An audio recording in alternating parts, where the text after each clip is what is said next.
I'm sure a lot of you guys remember the old ceremonial hunting tradition of eating the heart out of the first animal you kill.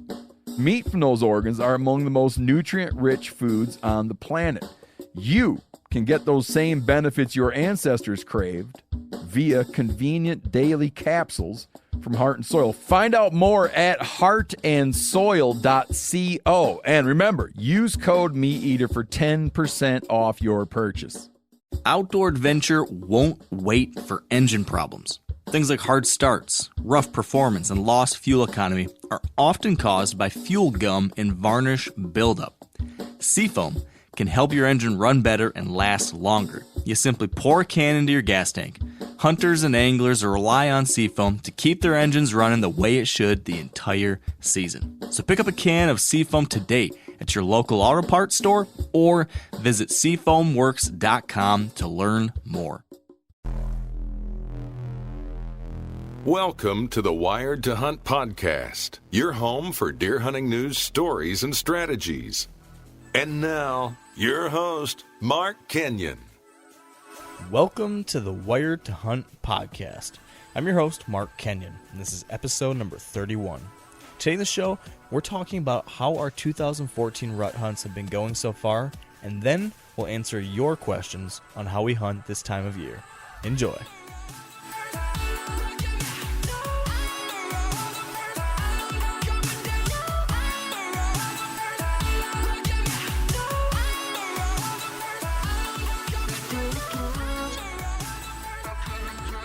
All right, welcome to the Wired to Hunt podcast. Today in the show, we're talking about the rut.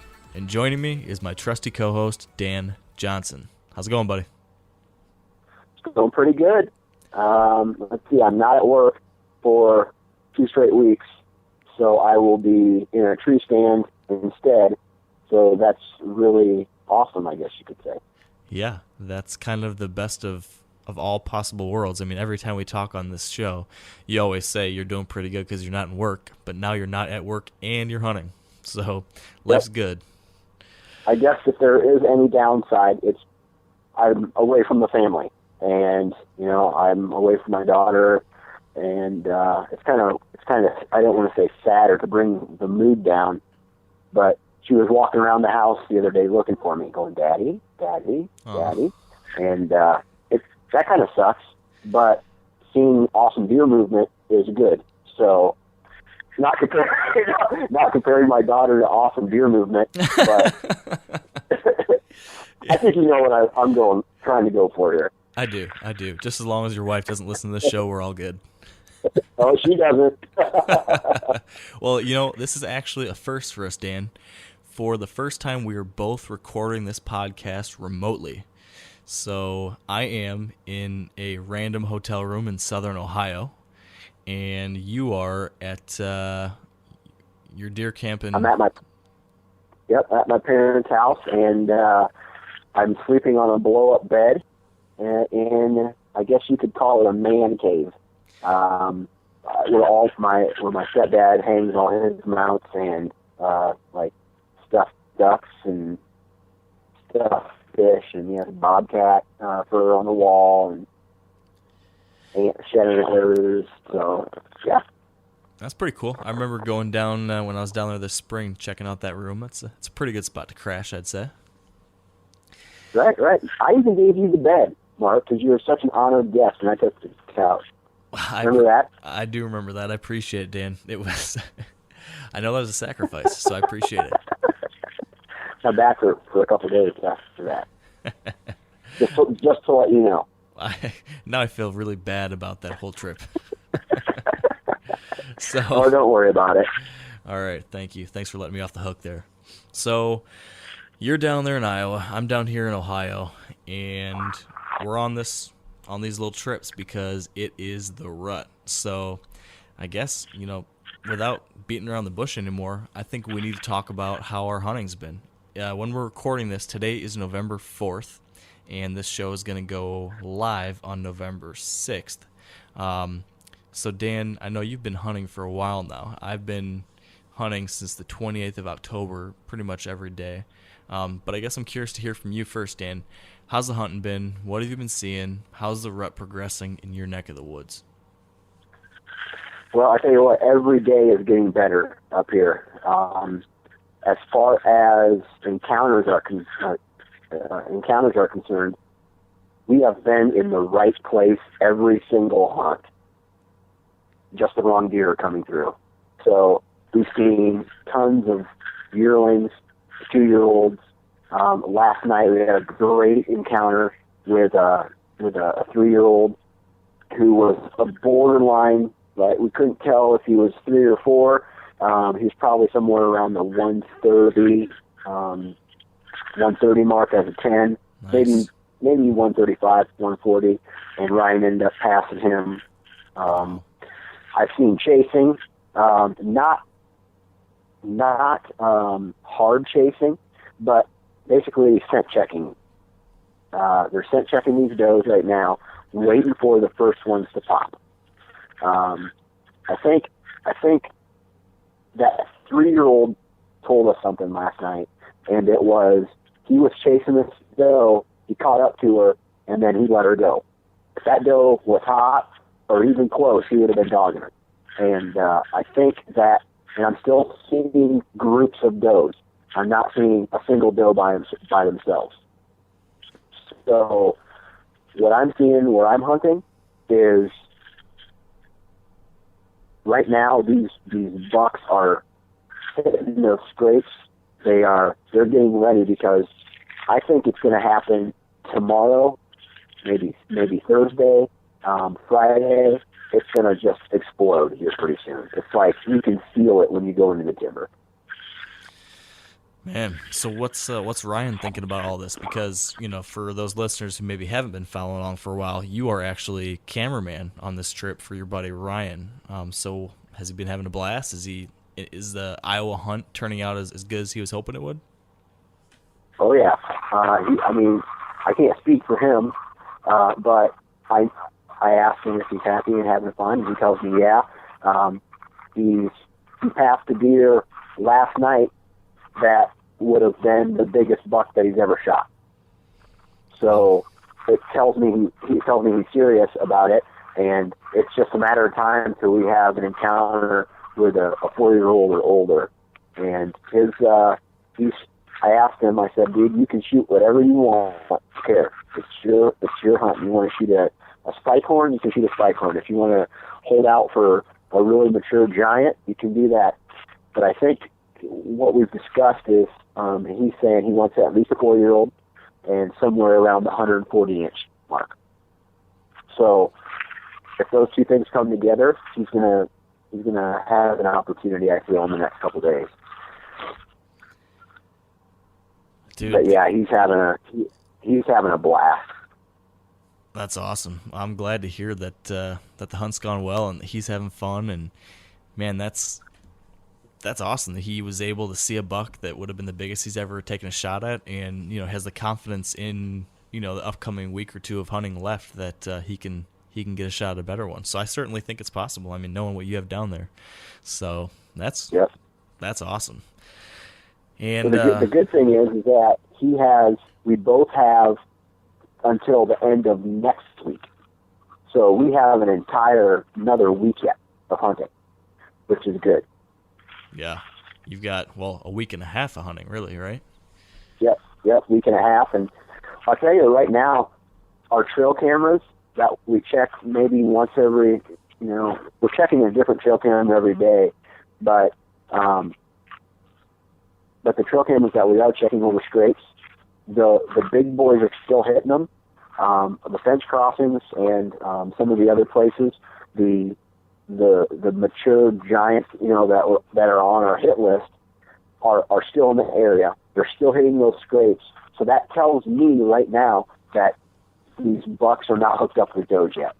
Yeah. Once those scrapes kind of dry up for a little bit, I think that's when you're going to start seeing that, I guess, the rut. What I would consider the rut, the chasing, when they don't need to worry about their scent anymore, reading their scent, they're chasing does. Yeah. Man, well, I'm glad that you're seeing some activity and that you're seeing some progress, and Thank goodness that you had something to talk about, because I have really nothing in the way of any kind of buck sightings, trail camera pictures, rut activity, anything to talk about. It's I think we got a tale of two was cities. Indiana a bust? I don't want to say a bust Was because Indiana a bust then? I don't want to say a bust because that just sounds bad. But it Yeah. was not good. I mean, taking a step back, I hunted like 3 days in Michigan before I took off, and that was, I just saw some does and a forkhorn. So that was poor, and all my cameras still in Michigan. I've got cameras all over the place, and every single camera is just the same darn deer. I've got a bunch of little bucks, bunch of does, still not a single absolute for sure shooter. There's an 8-pointer that might be borderline, but that's it. So it's just more of the same for the past like 3-4 months. So Michigan continues to disappoint. And so, as we talked about last time, I think headed down to Indiana, southeastern Indiana, and was down there for the past 5 days. And man, it's just been unbelievably slow. I saw a handful of does and 1 spike over the course of the entire period of hunting. I didn't see a single buck other than that spike, and just like I said, a couple does. Just really, really, really slow. Just not even. I don't even know. I don't even know what to say. Just very slow. I think a combination of a couple things. I think, the rut definitely is not rolling down here yet. At least in the specific area where I was at, because I did see a couple does here and there, but never once was there a buck following. Never once was there a buck anywhere in the remote vicinity, of course. Number 2, there seems to be an issue with trespassers on the property I was hunting, because my buddy, whose property this is, that he has permission on, one section of his climbing sticks was stolen, because I showed up at this tree stand to hunt it in the morning, and the bottom section of sticks wasn't there. And so I had to jump up and grab the second section, which was like 7 feet up, and then shimmy up the tree to get up to that stick. So that was fun. And then the next day we found Holy out. cow. Yeah. And then the next day we found out that someone had stolen one of his double bull ground blinds that he had out there too. And we had just seen them like a day or two beforehand. We'd walked by and seen both the stand and that ground blind. And so, while I was out there hunting, someone had come in and stolen this stuff. So that's upsetting, and certainly could be part of the reason why the deer activity was so slow, if there's some yahoo walking around stealing stuff and messing things around. So that was that. And on top of all those things, this property is essentially a strip of timber with a big creek bottom in the middle of it, and there's fields on either side. And normally be a really good funnel property, because there's beans on either side, and if that was the case, there should be deer moving through this chunk of timber, because it's the only timber that really connects anything in this whole area. But right next door to us is like a 500-acre field of standing corn, and I just think that if there was any real activity going on, I think a lot of it was going on in that standing corn, because just given what I know about the property and the deer that my friend has been seeing down there before I got there, earlier in the year when the deer were feeding on the beans and stuff, there are a lot of deer in the area, and there's a lot of good mature bucks in the area, and there just was absolutely none of that happening while I was down there. So it was a little frustrating. I was sitting there for a couple of the days I sat there all day, 12, 13 hours on stand, and most of it not seeing anything at all. So not the best start to my rut hunting vacation. Right. But Yeah, that sucks when that happens. yeah, so it goes. That's hunting. And I don't know how it is for you in Iowa. It's probably different than some of the spots I'm hunting, but it just seems so often it's so hot and cold. It'll be, for me, I'll have long stretches of really horrible, tough hunting, and then every once in a while I'll get hit with that action and that excitement that you dream of. And so I'm weathering those lows right now and hoping to hit a high here soon. So that's what I'm hoping for now, because I just drove down this afternoon down to southern Ohio, relocating to Ohio to my lease, and hoping for big things to come here in the next 8 days I have to hunt here. Yeah. Well, it's still pretty early. Like I said, I don't think a majority. I think there is breeding going on, and I can speak from my area. There is breeding going on. The very first does or in heat right now, and some of the bigger one, the biggest, baddest buck has got her, and they're probably locked down right now. But everybody else is still jockeying for position, waiting for those next does. So, to all the listeners out there, find the does and you'll find the bucks. Yeah, that's the name of the game this time of year. That's for sure. And that's something I mentioned. I wrote an article earlier this week on Wired to Hunt about what to do when the rut is not rocking. It's kind of me writing reminders to myself, because I was going through this kind of tough spell, and so I was kind of thinking through, trying to reset myself. And one of the big things I kept coming back to is you need to go back to basics. Like when things aren't going well and during the rut, and it sounds like everyone else is having action and seeing activity, and you just aren't. It's easy to panic. It's easy to kind of scramble for new ideas and new answers and new tactics and strategies and some crazy off the wall new thing, just kind of reaching for something. But I think during this time of year, you have to go back to the core, which is does. Bucks are either going to be where the does are, or they're traveling to where the does are. And so if you focus on those two things, always make sure your strategy revolves around one of those two things, and just keep on keeping on. Put the time in, focus on those two aspects of it, and eventually it'll pan out if you put the time in. And I think that's what it comes down to this time of year. Yeah, it is way too early to throw a Hail Mary at this point in the season, because the does are just getting warmed up. And that seems to be the theme. This is, I guess, what you would call the pre-rut. I mean, the scrapes, they're still working scrapes. They're scent checking the does. They're jockeying for position. And in the next couple of days, when it pops off, that's when you want to be in the tree stand. Yeah, I'm hoping it happens here soon. We got a big cold front pushing through over the next couple of days here in Ohio, and I gotta believe that should really get things going. So I'm very excited to see what happens down here. Yep. Well, and it's one of those things where, yeah, the cold weather helps, but if the does aren't ready, the does aren't ready. So, I mean, that weather's going to help, but you can't. It's not like you can trigger the rut. There's anything to do. You just have to be patient and wait. Yeah, I think the only thing that the weather does do is it can affect how much daylight activity you're seeing. I think that a lot of rutting activity will happen during the dark if it's really warm. Like it's been the 60s the last 2 days here, which I think slowed things down. But you're right. In the end, it does come down to where those does are and the timing of that whole thing, which, like you said, it's not triggered by some other factor like weather. So I don't know. It's going to be interesting. Some exciting times in the coming week or two.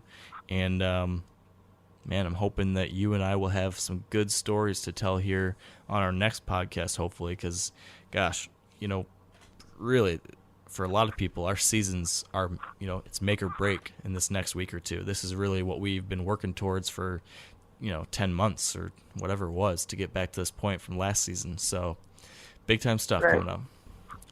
So, with all that, I'm going to say that being said. Well, drink another one. Mm-hmm. So with that being, well, man, I'm struggling. So that being said, are you delirious? Kind of. I've been waking up at like 4 a.m. for seven straight days so far. So I'm struggling. I'm tired. But what I want to talk about today, now that we've covered the progress of how our rut hunts are going and, how the rutting activity has been looking, I wanted to talk about how you and me actually hunt during the rut. Last week we talked to Scott Bestel. He shared his perspectives, but today I want to share our own opinions and experiences. So what I did was post a question on our Facebook page yesterday asking our listeners and readers to share, what questions they would like us to answer. So what we've got here today is like 20 or 30 different questions from our listeners, all related to the rut. And I thought maybe you and me, Dan, can bounce around through here and take a stab at a couple of these different questions and kind of see where the conversation takes us from there. What do you think? Sounds good. I'm game for that, and if you don't mind, I would like to start the show. That sounds. Start the question asking. That sounds good, Dan. Take it away. All right. Well, this is kind of going to cover a lot of these questions, or not a lot of them, but there's a lot of questions here that I'm seeing in regards to hunting field edges, and I want to tell those people right now that if you are strictly hunting field edges, you are missing out on a ton of deer movement. I think of a food plot or a field edge as a destination, okay? So if you're not hunting pinch points or travel corridors or bedding areas, I would say you're missing out on over 80% of the deer movement in a total day. So maybe that's all you have available, or maybe you have a permanent stand, or I hope this doesn't sound bad, but maybe you just don't want to put in the extra work to do that. But some of these questions here about, how should I hunt field edges? I don't hunt field edges. Go try something different. Go take your stand down, move it into the timber, try to find a pinch point or a ridge with some sign on it, and it's going to open up a whole new world to you. Yeah, no, I think you're right on a lot of those things, but where are you seeing these questions about field edges? I don't see anything about this in our notes, Dan. Just random aside note. I thought maybe I was reading on the Facebook page too. I said, some guy said something about, I'm not seeing deer movement till last light. I'm hunting over a scrape and a trail camera, and I'm not seeing all the activities after dark. Gotcha. So, yeah, it's after dark because you're hunting on a field edge. So, I don't know. So that's Maybe your... we should just edit everything out I just said. Well, we know your opinion on field edges. You do not like them, and during the there rut. we go. And Dan says, "Get away from field edges during the rut." And I don't know about you, Mark, but I am delirious tired right now. hey, I'm right there with you. I think you and a lot of the other people are as well. Yep. So I should have never led. I'm sorry. I know my place. I'm the sidekick. I'm not the host. Mark, I'll let you go. I'll let you take it from here. No, you were doing great. I was just curious about where it was coming from. Oh man, that's funny. But it's interesting you say this stuff because there are some situations where people, that's all they have to hunt, and in some situations, field edge hunting can work during the rut. And right. I know you don't do very much of it, but I mean, on my lease down here in Ohio, we have a lot of edge cover. There's not a whole lot of timber. It's a lot of small fingers and edge with fields. They're secluded fingers of fields and whatnot. But because of that, 50% of the time, we have to hunt an edge with a field. But we're still seeing mature bucks. So I think it all depends on the terrain and the pressure in the area and where you're hunting and what the situation is. But you're right. If in the case that if you're hunting a big old block of open ag and you're not seeing deer till dark, that's a great sign that you need to push in deeper to get to where that daylight activity is. On the other hand, if you're seeing a 4-year-old buck cruising down the finger or a finger of, cut beans during the middle of the day, go for it if that's what they're doing. So I think it's an interesting thing to look at. Every piece of property is different, so it's hard for me and you to give advice to somebody when we don't know all the information. Yeah, and that's of course, that's the story for all the different topics we take and tackle here. Yep. We'll share our perspectives given the experience that we have, and then, of course, anyone listening is going to have to take what they can take from it and apply whatever is relatable to their situation. So let's move on to another topic, I think, Dan, that you equally hate. Todd Bowen on our Facebook page asked, do you ever make midday stand adjustments or just completely change stands if the action isn't up to par in the morning? Now, I say you hate this because you hate midday sits. So I want to kind of take a two-part question here. Number one, I want to, again, Dan, get your thoughts on hunting the middle of the day. Will you ever hunt the middle of the day, or is it just totally taboo because your knees and everything? So that's part one. And then part two, let's talk about those midday stand adjustments that Todd asked about. Okay. Well, first off, I'm opposed to, for a majority of the time, I'm opposed to all-day sits. And what I mean by all-day sits is getting in the stand in the morning and hunting it until dark. Today, we were in the stand at noon. So we got out of the timber at 9 and went and grabbed a bite to eat, and then we were back in the timber at 12 noon.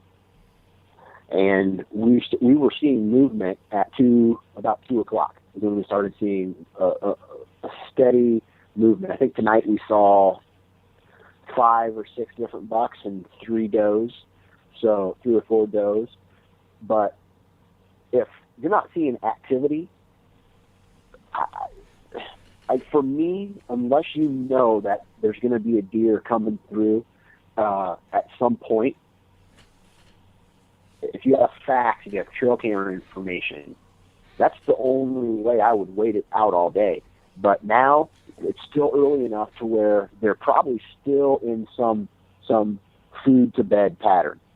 And these bucks are starting to fall in line between following these does from their bed to the food and back to bed, that there's still, in my opinion, 2 good parts of the day to be in a stand, in the morning and in the afternoon. Now, don't get me wrong, there's still going to be those cruisers, but I think the mature bucks right now are still in some kind of pattern with those does.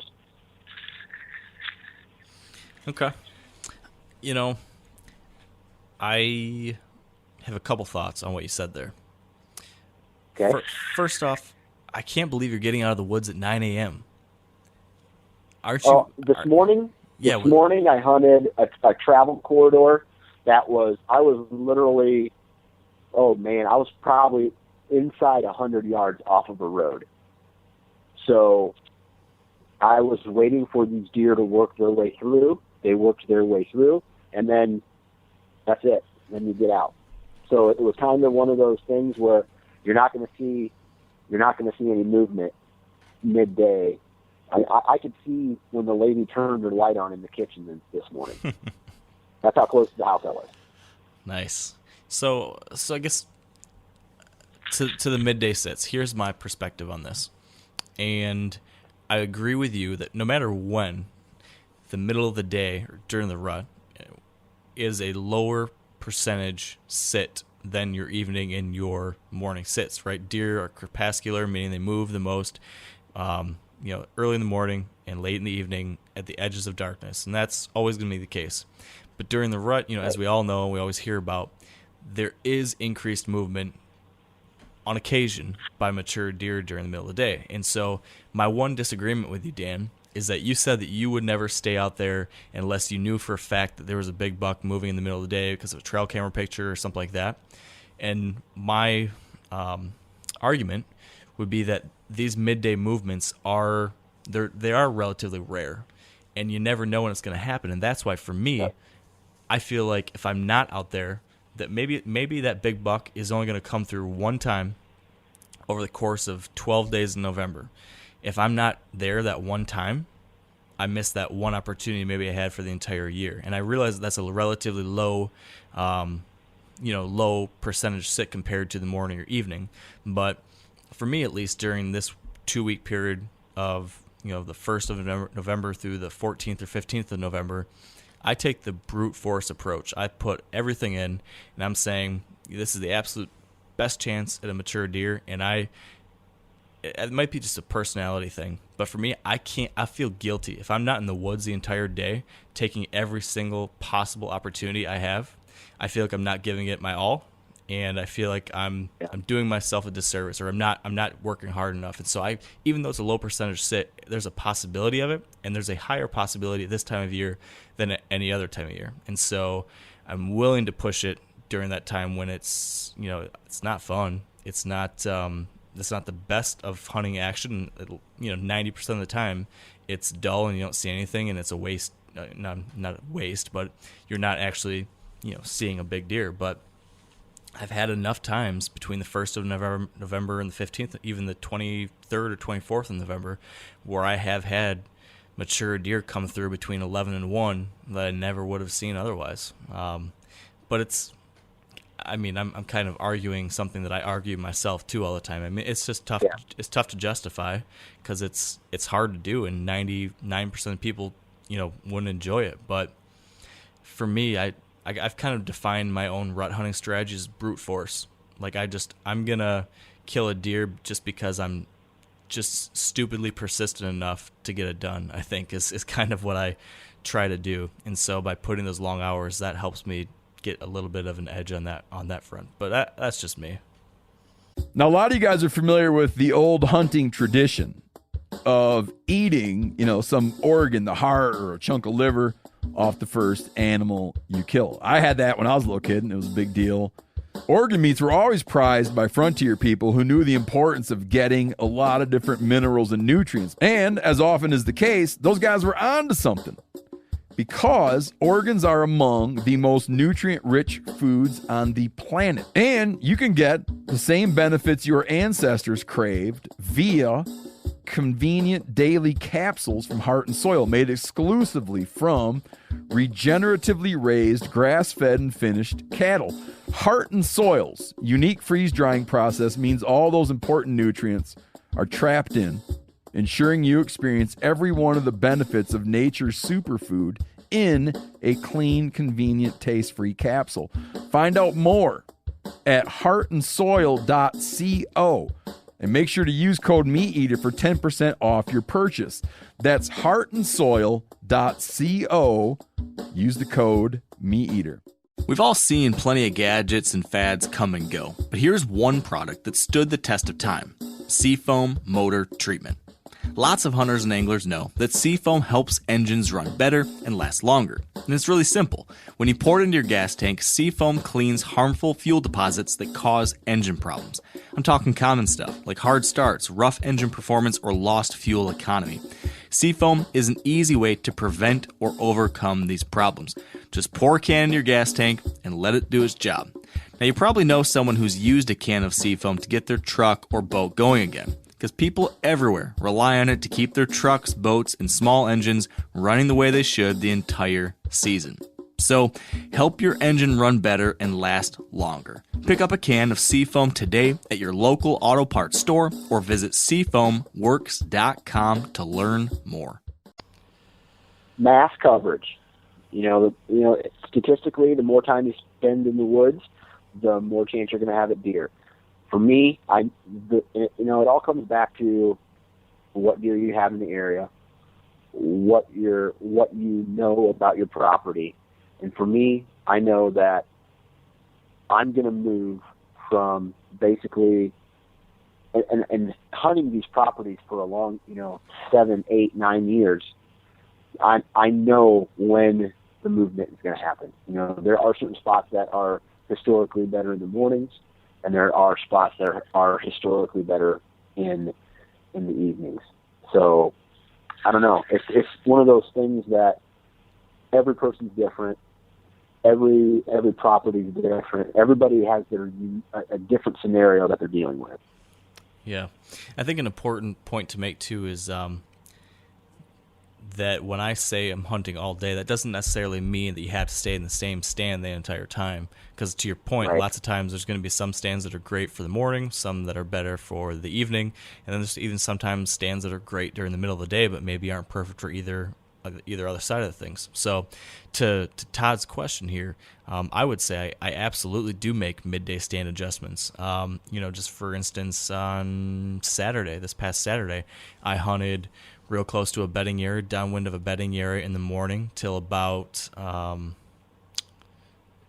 o'clock, I think it was. And then at 1 o'clock, I moved and got downwind of a food source where hopefully I could catch a buck cruising downwind to scent check any does that might go feeding out in there. So if you are going to stay out all day, or either way, I mean, the same things that apply during the early season or the middle of the season apply during the rut, that being, you're going to have some different types of activity in different areas at different times of the day. So it's important to adjust for that. That's fact. Yeah, so I guess it was a roundabout way of answering Todd's question. We both kind of went on off our tangents there, but... Well, no, and I think me and you are even in agreement. We're making adjustments, whether it's a completely different stand or moving to a different area within that larger area.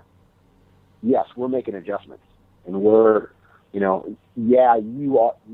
are sitting some all day sits, but it's not like what I'm doing is that much different from you. I'm just leaving the woods for an hour or two and then coming back. So I don't know. The way I hunt is I'm going to a stand location where I feel I have the highest percentage of intercepting a mature buck. I think that's a sound strategy. Yeah, buddy. All right, you want to take a swing at one of these, Dan? Which one's next? Let's see. We got Alex Slosser. Do different buck personalities affect how you hunt them during the rut?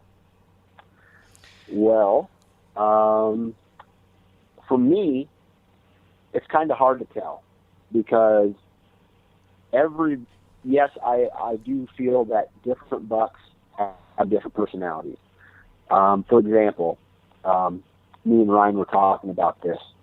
We have a buck, actually, the name of this buck is Mark Kenyon, and he's been showing up on a couple of trail cameras pretty regularly, still at night, but it's over top of the scrape. And he's busted up already. So that tells me he's probably fighting, which means to me that there's a chance that he might come into calling, like a rattling sequence or an aggressive grunt call. So there's that possibility. Now, there's other deer who I have never had daylight pictures of them, never seen them in daylight, but they're giants, and they're somewhere. They're kind of just hard to pattern. And a hunter myself, I've learned the hard way on a lot of these things, but overcalling can damage a sit. Maybe not calling, not being aggressive at the right times can let an opportunity pass. I know that it's hard to read their body and know what they're thinking. If they're at a scrape, if they're thrashing a bush or a tree, that might be an opportunity to try calling. If they're real skittish and they come into an area with their head up, their ears they're already alert, that might be a bad time to call. I don't know. What are your experiences, Mark? Yeah, I think I'm right there with you, Dan.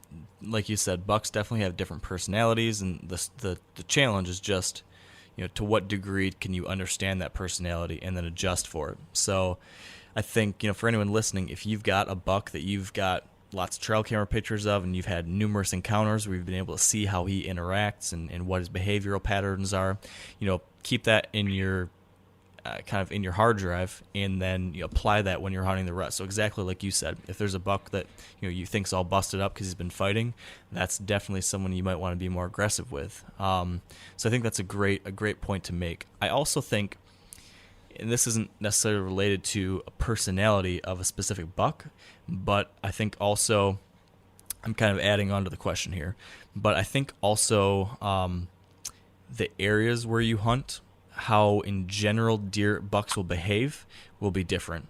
and that should affect how you hunt during the rut. So what I'm saying here is, let's say, taking, for example, my situation versus yours. In Michigan, much lower number of mature deer, significantly higher number of hunters per square mile. So you've got a lot of younger deer, and you've got whatever deer are older, they have encountered many, many, many hunters. So in an area like that, these deer are very gun shy. They're very, any hunter shy. So aggressive calling, aggressive rattling, decoying, anything like that is absolutely, in my experience, very high risk and doesn't pay off nearly as much as it might in an area in another state like Ohio or Iowa, where maybe the hunting pressure is a little lower and where there's a higher number of older age class bucks, where those deer are used to fighting other bucks. They're used to maybe not having quite as many interactions with hunters. So I think in addition to individual buck personality, you also need to consider the overall population of bucks and how they might interact with the world and how that might change how you hunt. So definitely I'm hunting differently during the rut here in Ohio versus where I am back home in Michigan. And then both of those places, then if I know something about a certain buck, that will also then impact how I hunt if I see that deer. Right. So makes sense. Yeah. So here's a question from Dustin Hodgkin, and he wanted us to compare and discuss your rut hunting facial hair versus my rut hunting facial hair, Dan. Hey, did Dustin kill this year already? Yeah. Yeah, I think I saw his buck. That's a pretty good one. Yeah, he got a real nice, I think it's an 8-pointer here in Michigan on, it was either Halloween or the day before Halloween. We'll have the video of it up on Wired to Hunt here pretty soon. It's pretty cool how it all happened. I won't give away any details, but yeah, he got a nice Michigan buck. Awesome. Congratulations if you're listening. Yeah, absolutely. So in all seriousness, though, you've got a heck of a lot better rut beard than I do. I don't have a beard anymore, Mark. Come the first day of my vacation, the night before the first day of my vacation, which is typically Halloween, there's an event that I call dropping the hammer. And that is when I shave my mustache. So, and I hope I don't sound cocky or vain, but my facial hair crushes your facial hair. If there was a fight between our facial hair, my facial hair would win. And it would either be like by just a gruesome knockout or some weird, sick submission where I would break your facial hair's arms and legs. I'm speechless. I cannot argue that in any way, shape, or form. I have the facial hair of a 12-year-old. So you win, hands down. You take the cake. Next question. Click. Oh man. You go ahead and pick, Dan. All right, let's see here. We already covered calling question. Here's a question from Matt Conway. If you had to pick a particular time of the day to hunt the rut, what would it be? I'll go first. Start, Mark. Yeah, perfect. I was going to say, if I had to pick my favorite time, it's going to be mornings. I think that even on those days where the temperatures do get higher, that are usually, not your great days, the mornings still are the coolest part of the day, can still have that action that you're looking for. And it just seems that the deer move a little bit later in the mornings during the rut than at any other time of year. So you're going to get a longer period of movement those first few hours of daylight versus maybe in the evening where it's maybe the last hour. So I love a good cold rut morning when you're catching those bucks coming back to the bedding areas, checking for does. I don't think you can beat that, in my opinion. What do you think? I'm going to have to agree with you. I used to be a big fan of evening hunts, and then as I became a more serious hunter, I realized that mornings are the place to be. You can get away with more going in. The deer are already on their feet, and for the most part, they're not going to be in the area that you're at, that you're going to, they're going to be coming to you or traveling through your area. So, again, with the rut, there's so many things that can go wrong. They could already be there, but there's room for error, and what I mean by that is you can get busted in the morning and still have a chance of seeing something, in my opinion. Whether you get busted from your scent or from movement or whatever the reason may be, I think there's a little bit of forgiveness with a morning hunt. Yeah, and it's just, man, it's hard to beat those really cold, frosty mornings when just as daylight starts to, come across the timber, you start hearing those footsteps coming your way, and you just know this could be it. I mean, that's a pretty special time. Yeah.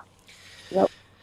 So, how about this one? Got a question from Jeff Kurth, and he asked us to detail our top 5 favorite setups or locations. And maybe we don't necessarily have 5 different setups, but can you go through for me, Dan, what your favorite stand locations look like during the rut, and then I'll share mine. I think we probably have a lot in common here, but let's walk through those in some detail. Well, in my opinion, I was looking at this question earlier, and I only think there's 3 that the hunter should be worried about. Bedding areas, travel corridors, and what I mean by travel corridors, I mean maybe even 2, because you could put travel corridors and a pinch point kind of in the same category. And if you're a field edge hunter, you can hunt a destination, which would be a field edge, or maybe in the southern states, maybe a watering hole or something like that. But bedding areas and travel corridors, for the most part, are what I'm hunting this week and next week. So tell me more details, though. Tell me more about how are you setting up on these different spots? What do you mean when you say travel corridor? Yeah, travel corridor, pinch point, a place where you're going to find cruising deer, a place where terrain narrows down enough to condense the movement, so you're going to be seeing more deer. Let's see, it was 2 nights ago, we dropped off a ridge where, and I wrote an article about it on the Nine Finger Chronicles called Pinch Point, where a field with a fence butts up against a ridge that drops down into a bend of a river, and it just narrows it down to about 100 yards. Everything goes through here at some point. And when they really start cruising, when they really start looking for does, my trail cameras in this area just start heating up. And we have a stand down in one of those locations, and that's a typical rut stand. If you're gonna be sitting all day long, that's where you want to sit all day long, because it condenses everything down, and it's just 2 giant pieces of property. It brings it all together in this one little piece. And I guess the next one would be a bedding area. And I love hunting bedding areas in the mornings, because if a doe is already at bed in the evening, she's going to be the deer are already going to be there, so you have a chance of spooking them. I love getting there in the morning on the downwind side and catching the bucks cruise through, or the does come through. The bucks will follow. They're scent checking these bedding areas, and they're looking for the hot does. And tonight was a perfect example of where we were at. We were on the backside of a bedding area, and we watched 1, 2, 3, 4, I think 4 deer, a yearling, 2 2-year-olds, and a 3-year-old come through this area, and they were all doing the same thing. All had their nose to the ground, checking the scent in the air, and without having to go in, they just are able to cover a lot of property and finding a hot doe. Yeah. I think something you said there is, I think, such an important concept for hunting the rut. And it's something we all love to talk about, hunting the rut, and we've all, seen a million articles, and I've written a million articles, and we've talked about the rut for, several different podcasts here. So there's a lot of things to talk about, but it really does come down to a few basic things. And you said those things right there. It comes down to doe bedding areas, it comes down to doe feeding areas, and then the travel corridors in or around any one of those two things. And so when it comes to my setups, whenever I think about setting somewhere up, it needs to be in relation to one of those three factors. So I need to be downwind of a bedding area, I need to be downwind of a food source, or I need to be in a pinch point or travel corridor that connects one or the other, or, bedding area to bedding area. And where I hunt, one of those three, will be determined based on activity I've seen, based on time of day, any other factors like that. For me, I really don't pay much attention at all to rub lines or scrapes or stuff like that during the rut. We've talked about this a little bit in the past, but a lot of that sign is created at night. Of course, some of it happens during daylight, and there's certain situations and certain circumstances where people, that definitely do have success using some of that in their strategy. But for me, I try to keep it simple. I try to find, the best possible spots that I could set up to have the wind in my favor in an area where the deer thinks they're using the wind in their favor to check an area for does, and or to travel between those spots. And so I keep it pretty simple, and I'll rotate through different areas like that as the wind goes. And really, that's what my rut hunting setups look like. They come in different forms and fashions, but they're all related to one of those three things. One other setup that I know a lot of guys have success with in certain areas are little water holes or small ponds back in secluded cover closer to bedding and stuff during the rut. I haven't personally had any areas that have a situation like this, but I've heard a lot of times people will see bucks that have been cruising throughout the day, midday or late morning. They'll stop by these water holes that are back in the cover near bedding areas because they've been cruising all day or chasing does. They're checking, just need a little extra water. So sometimes those can be, a little bit of something to center in on when you say, okay, I want to be downwind of this bedding area for the morning. Oh, by the way, there's also this little water hole right here. That's a doubly good spot then to be, because that's the best spot in the downwind section. So I think you can utilize some of these like secondary factors to improve upon, the first factor being that bedding area, food source, etc. But across the board, when it comes to setups, I'm thinking about those three basic categories and then narrowing it down from there. Now, a lot of you guys are familiar with the old hunting tradition of eating, some organ, the heart or a chunk of liver off the first animal you kill. I had that when I was a little kid, and it was a big deal. Organ meats were always prized by frontier people who knew the importance of getting a lot of different minerals and nutrients. And as often is the case, those guys were onto something, because organs are among the most nutrient-rich foods on the planet. And you can get the same benefits your ancestors craved via convenient daily capsules from Heart and Soil, made exclusively from regeneratively raised, grass-fed, and finished cattle. Heart and Soil's unique freeze-drying process means all those important nutrients are trapped in, ensuring you experience every one of the benefits of nature's superfood in a clean, convenient, taste-free capsule. Find out more at heartandsoil.co. And make sure to use code MeatEater for 10% off your purchase. That's heartandsoil.co. Use the code MeatEater. We've all seen plenty of gadgets and fads come and go, but here's one product that stood the test of time: Seafoam Motor Treatment.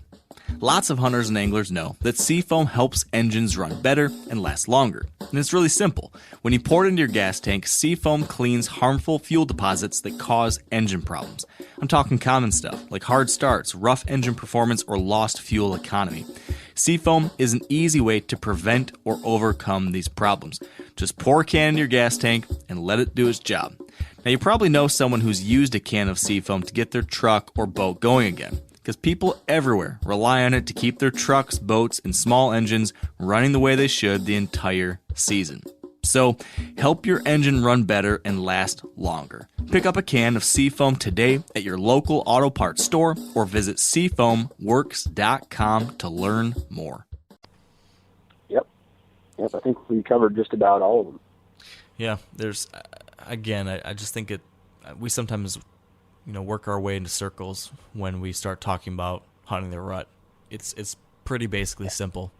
Get in those basic spots, put in the time, and that's what really comes down to. So that said, though, there are some different tricks of the trade and things that you can do to improve upon your odds of success in a situation like that. And there's a question here from Taylor Oxendahl, I believe it is how say that name. And the question is, are there any disadvantages to using a decoy during the rut? And we talked a little bit about decoying last week, Dan. I know you don't do a whole lot of it, so I'll share my perspective on this because I've done a decent little bit now recently, and I've read a lot about it and talked to a lot of people about it. And so, yes, I would say there definitely are some disadvantages to using a decoy. And the big disadvantage is that it can spook deer, especially does. From my experience and from what I've heard from a number of other people, that's the most common thing that's going to happen is does will come into the field, before any bucks do, and they see the decoy. They get closer to it. They start circling around it. They're stomping around, trying to get it to move. It doesn't move. They eventually get spooky, and they clear the field, or they start snorting, or they, get uncomfortable. And if that happens, that could hurt your chances of a buck ever making an appearance and coming out there and actually seeing the decoy and getting interested in it. So I think there's that inherent risk at all times. So for me, I factored two things into my decision on whether or not I'm going to use a decoy. Number one, it's got to be the right time of year, and that right time of the year is now. This kind of first couple weeks in November when those bucks are feeling a little bit frisky, or not frisky, but kind of feisty, I guess, and wanting to duke it out. So this time of year, I would consider using decoy. But then I'm also going to be thinking about what's the population dynamics where I'm hunting. So, for example, in Michigan, on one of my properties there, I've got a huge doe population. Tons and tons of does, too many does, not as many bucks. And I know if I'm setting a decoy out in a field, there's going to be 10, 15, 20, 25 different does that are going to be coming out into that area. And every darn one of them, I'm pretty sure, is going to see that decoy and start making a commotion about it. So that's a situation where I would never use a decoy because I know I'm going to be spooking deer with it. Now, on the opposite side, on my Ohio lease, really low population, at least relatively low population of does. I might hunt a full day and not see a single doe, but I might see 3 or 4 bucks during the rut. So this is a perfect situation for a decoy because there's a much lower chance of spooking does, but if I do see a buck, there's a really high probability he's going to come in and check out this contender. So I'm definitely thinking through those two things when it comes to using a decoy. Another question that someone had asked was, should they put both antlers on the decoy or just one or none? And I read about this. I think I might have mentioned it on one of the podcasts earlier in the year. But I'd read from a couple different people and got some tips from a couple folks about using just one antler on your decoy, in that's kind of a sweet spot where it's, with that antler, it's enough to get a buck riled up. He sees another buck. But at the same time, if that deer is maybe not the most aggressive buck in the world, he still won't be intimidated by a one-antlered buck. So you've got a good chance of bringing in just about any deer versus if you've got a huge double, 2 big antlers, that might spook off a few bucks. So I go with the one-antler route. But that's just me and from what I've heard. So something to think about there. I'm definitely going to be testing out the decoy here in the next week in Ohio, and I've got high hopes for it. So I guess hopefully I'll have more to report on that in the coming days. Cool. Hope it works. Me too. So what's next, Dan? Let's see here. I just scanned all the way down to the bottom. And it's kind of funny that this question was asked because all day in the stand, me and Ryan are chit-chatting about products and talking about what works, what doesn't work. And Christopher Randall asks, dump your backpack out and empty the pockets of your Sitka gear. Plug for you, Mark. And tell us what your essential equipment list is, down to the brand. Well, I'm just going to start off real quick. We've been using a product called Nose Jammer, and it's like a vanilla extract or something like that. I don't know the science of it. You'll have to look into it. But you spray it on your boots and on your clothing and stuff when you walk in, and it's supposed to overwhelm their olfactory senses or whatever. And we're finding that it is working, and it is working very well. I don't know. We haven't been busted coming in. We've had deer come in from our access route. They've crossed our paths, and not one has blown at us or busted or even picked their head up to the 3-year-old buck that Ryan passed last night crossed our path and didn't flinch. Jeez. So it's funny that's one product right off the top of my head. You're like the fourth person in the last month who's mentioned Nose Jammer to me. And I kind of wrote it off originally just as a gimmick, but I keep on hearing over and over and over. So literally on the way down here to Ohio, I was trying to find a sporting goods store to stop at and try to buy some. I didn't yet, but between you and the couple of people that have told me about it in the last week or two, you've got me convinced I need to try it. So I will, I'll be testing out the Nose Jammer too. Right. All right. So now it's your turn. What's a product that you're loving? Product that I'm loving right now. Oh, geez. Well, how about this? What's kind of a product that you rely on? I feel like I'm not going to beat on the dead horse because we talk about ozonics seems like every episode. So that's something I rely on a lot, but I won't talk about it anymore. I don't know. I don't really use a whole lot of products, Dan. Just put it this way. Yeah. I mean, I've got a few things in the tree with me. I've got an ozonics machine. I've got my camouflage. I've got my bow.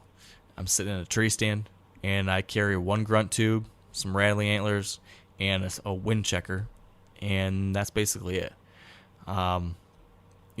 We use scent eliminating sprays and different things like that, but there's not any one. I have certain brands I like and use and stuff, but there's not any special secret product or anything I think I'm using that's helping me, night and day, changing how I'm hunting. I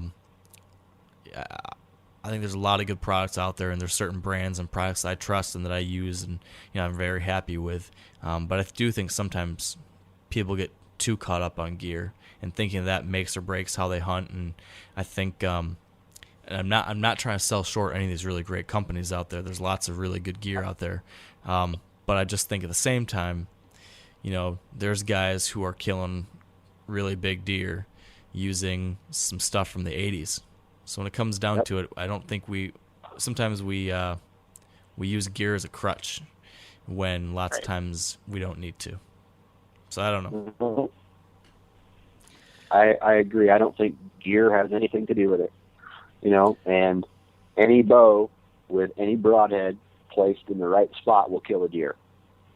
Any camo any camo in the tree, if you're not moving, you have the opportunity to kill a deer. There are things like, we talk about ozonics all the time, blah, blah, blah.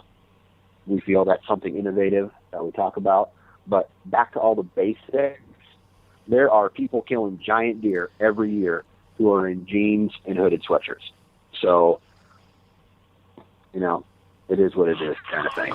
Yeah, and there's definitely things that help, certain bows might shoot better than other bows, or there will be a certain set of camouflage that you feel works best for you, or I feel works best for me, and there certainly is. I've got my preferences, and I think that there's certain things that give me an advantage, but, to each their own. The example of like the bow, shooting a bow is, there's a lot of really great bow companies out there. I shoot a bear bow. I absolutely love it. And, that's what I feel really confident shooting. But I know you shoot, I think you shoot an Elite, and I'm sure you feel really good shooting that bow, and you're really happy with that bow. And I'm sure there's guys out there that shoot Hoyts, and they love their bow. And I think for a lot of these different types of gear purchases, it comes down to more so, what's the right fit for you personally, and what you're comfortable with. Yeah, and so I think it comes down to give some different things a try, find what works for you, find what you're comfortable with, find what company ethos or brand or whatever you feel like you identify the most with, and then go with that. Don't let I'll leave it at that.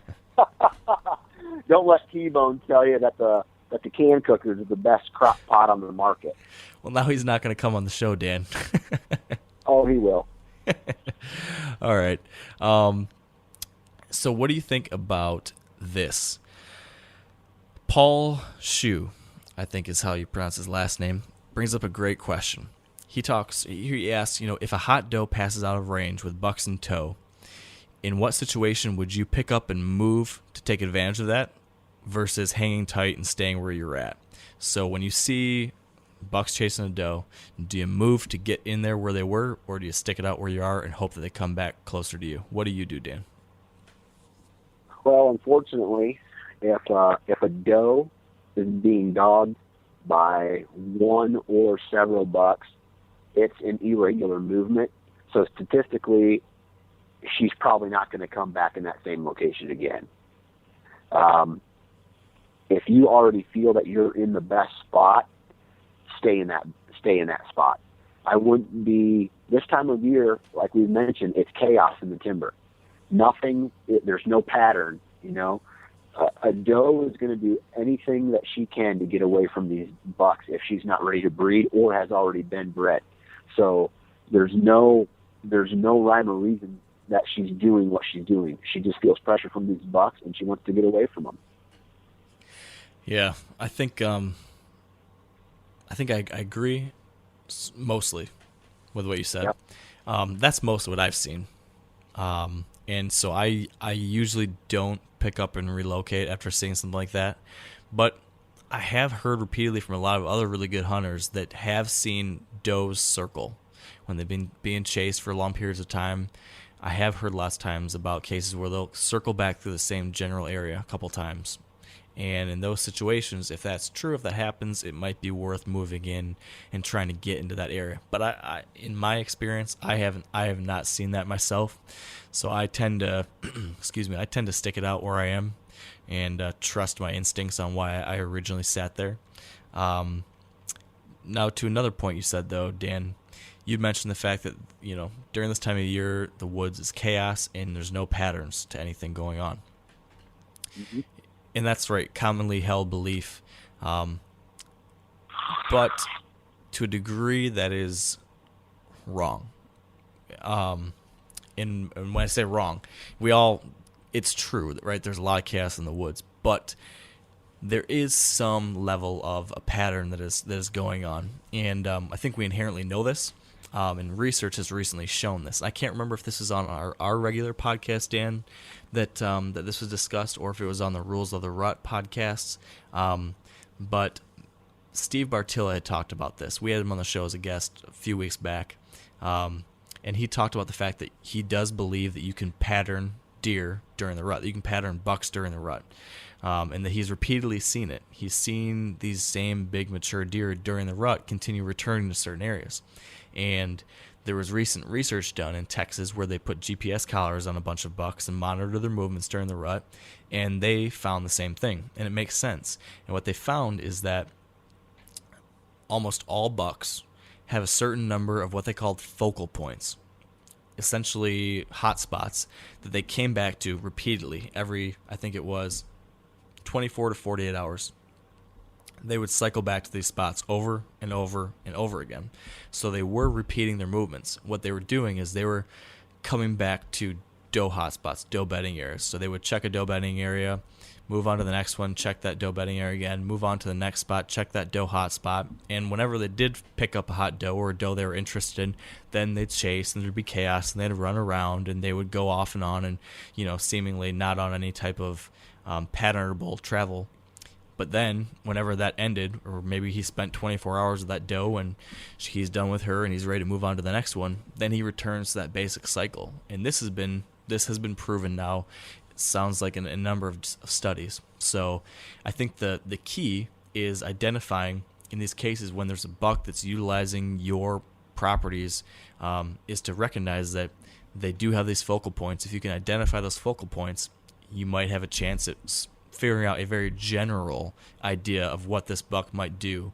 Not that he's not going to be doing it every day, that you're going to be able to see, but in lots of cases, if you're in that core area, these bucks are staying closer to home than I think a lot of us originally believed. Of course, there are some of those different excursions where they take off here and take off there, but they're a little more consistent than I think, most of us have always talked about. Right. And I agree with what you said as far as, the focal points, but in regards to Paul's question, I wouldn't be moving a stand based on one hot doe running through your area. Yeah, absolutely. So I'm not saying I guess my response was not to make a decision based off one thing you see in the woods. Go with what, the history of that area has shown you in previous years. If you think a doe's coming back to the same area, stick to that area. Don't be moving a stand because you saw a hot doe run across the ridge. One day. So. Yeah, 100% agree with you on that one, Dan.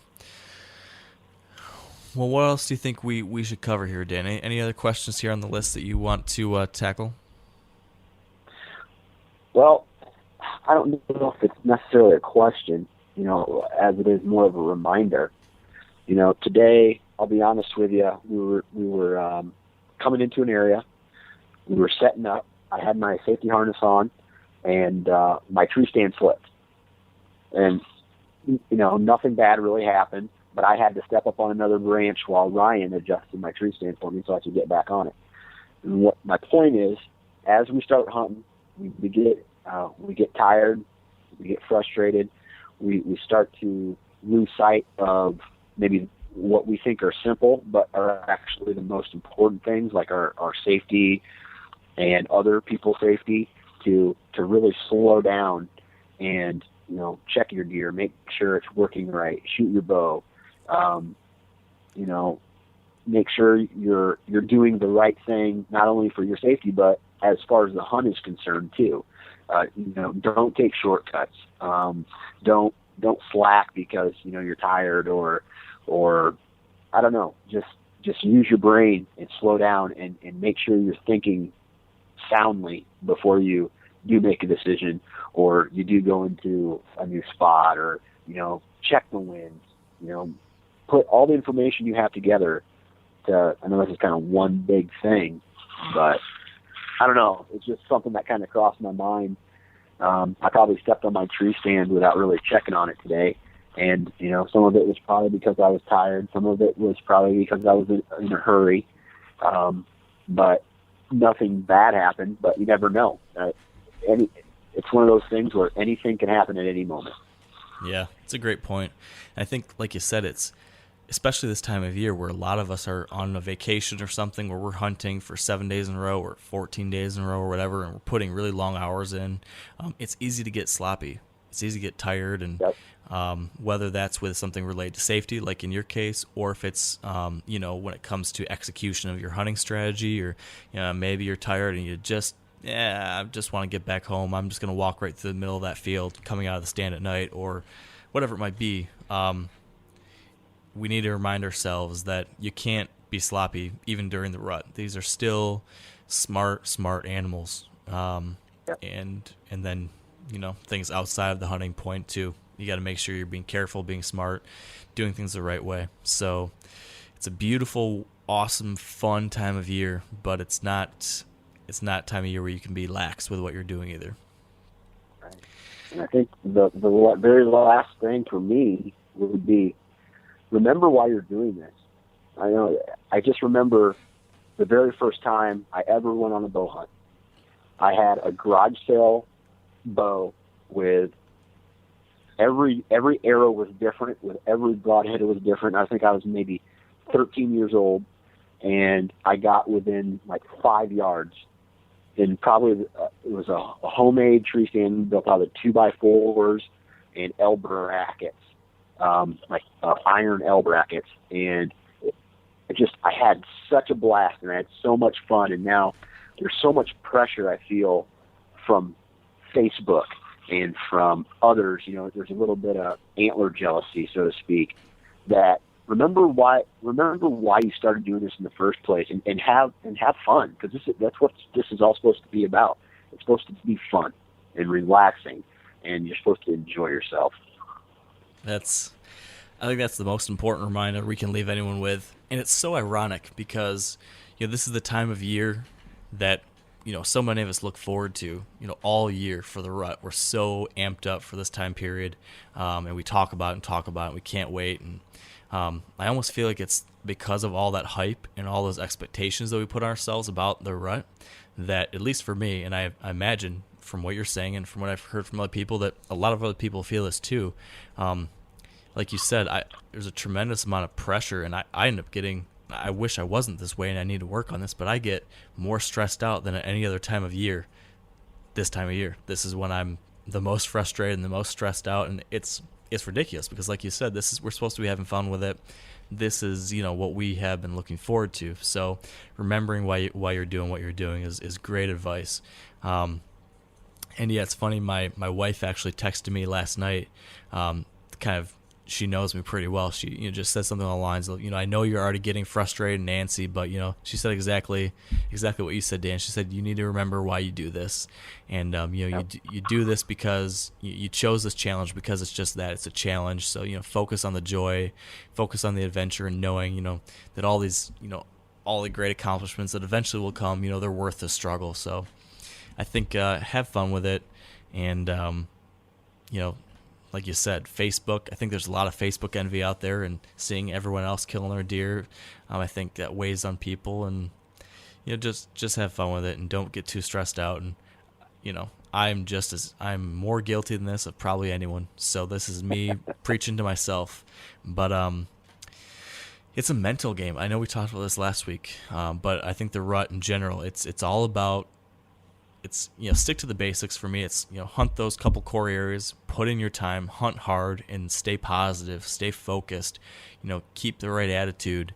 And if you can grind it out and do all those things, while still making sure you're having fun, enjoying yourself, you can have success. And even if maybe it's not in the cards and you don't kill your buck, but if you focus on having the right attitude, you're still gonna have a good time doing it. And I think that's the most important thing here. So I don't know. A successful season doesn't necessarily have to end with a kill. Exactly. So I think that's a good place for us to leave things here, Dan. I don't know. I hope I think we kind of rambled all over the world on this one, Dan. I hope it was still useful. Hope it was useful to people. And I know that you're talking on a cell phone in southern Iowa at your parents' place, and I'm in a random hotel room. So I hope that everything turned out okay. But we're doing our best here in the middle of the rut to keep the podcast going. So we're gonna keep at it, and we hope that you guys out there listening do too, and hope you're hunting hard and having a blast. So Dan, if you don't have anything else, I will. I think we're gonna wrap it up. What do you say? I think that's good. I just wish everybody who's listening good luck, and I hope all your wildest whitetail dreams come true. I like it. I feel like now we should have the Disney theme song playing or something. Or like, all right, well, then let's close the show down here. So that said, thank you guys all for being here with us today. If you've enjoyed the podcast, as we always ask, we really appreciate it if you can leave us a rating or review on iTunes. It helps a ton, and already 102 of you have done that, and gosh, we appreciate it. I go on there and read the reviews, and just love hearing what you guys think about the show, and I'm so glad to hear that you're enjoying it and that we're helping you out. I've gotten so many cool messages and tweets and Facebook emails and stuff just talking about how people are enjoying the podcast on their drive to work, or a guy sent a message saying that he was on a flight from Houston up to Wisconsin and was listening to the podcast, and it was helping him get through the flight, looking forward to hunting and stuff. So that's just so cool, and I'm just privileged and honored and excited to know that people are enjoying what we're doing here. So thank you for that. Speaking of thanks, as always, we always want to thank our partners who do help make this show possible and keep us on the air.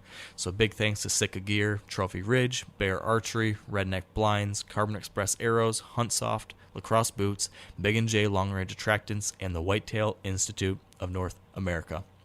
Thank you all so much for joining us here today on the Wired to Hunt podcast.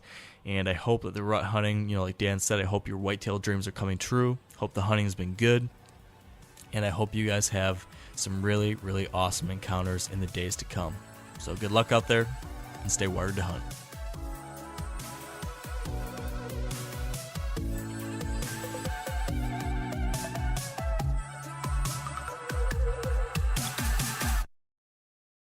I'm sure a lot of you guys remember the old ceremonial hunting tradition of eating the heart out of the first animal you kill. Meat from those organs are among the most nutrient-rich foods on the planet. You can get those same benefits your ancestors craved via convenient daily capsules from Heart and Soil. Find out more at heartandsoil.co. And remember, use code MeatEater for 10% off your purchase. Outdoor adventure won't wait for engine problems. Things like hard starts, rough performance, and lost fuel economy are often caused by fuel gum and varnish buildup. Seafoam can help your engine run better and last longer. You simply pour a can into your gas tank. Hunters and anglers rely on Seafoam to keep their engines running the way it should the entire season. So pick up a can of Seafoam today at your local auto parts store or visit seafoamworks.com to learn more.